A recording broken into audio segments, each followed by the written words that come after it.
Assalomu alaykum do'stlar. Shu ko'rib turgan Niva'miz sotiladi.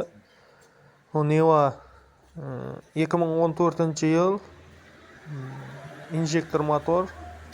So'nggi vipiskalardan metan gazlari bor. Kraskasi zanglari 40% kraskasi bor. Balonlar holati toza. Motorlar soz, hadovoy soz. Perodoklar ishlab turibdi.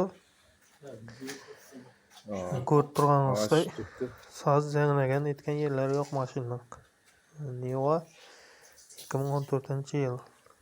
Yo'l tanlamas eldikini ishlab turibdi. 4 balon ham tortadi.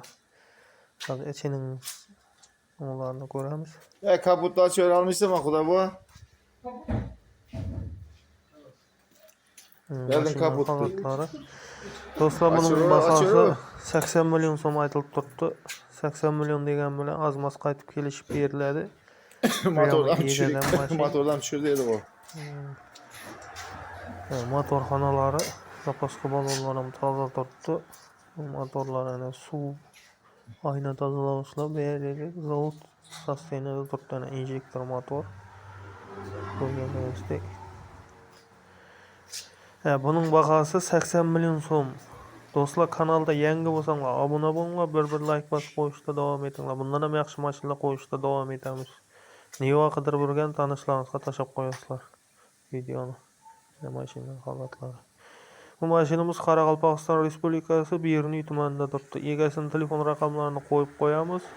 Bemalol telefon qilib gaplashib boraverasizlar. Bahosi 80 million so'm.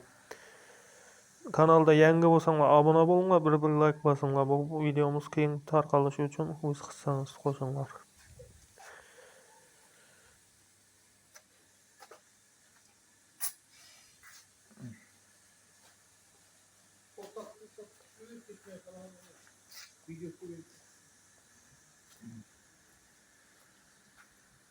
Ey video.